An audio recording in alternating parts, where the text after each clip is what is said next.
தன்னைத்தானே நமக்காக தந்தானே, மண்ணை காக்க ஒளியாக வந்தானே. தன்னைத்தானே நமக்காக தந்தானே, மண்ணை காக்க ஒளியாக வந்தானே.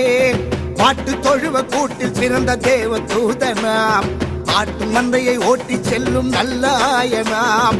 காட்டு வழியில் பாதை காட்டும் கன்னி மைந்தனை, பாட்டு பாடி ஆட்டும் ஆடி ஆர்ப்பரிப்போவே.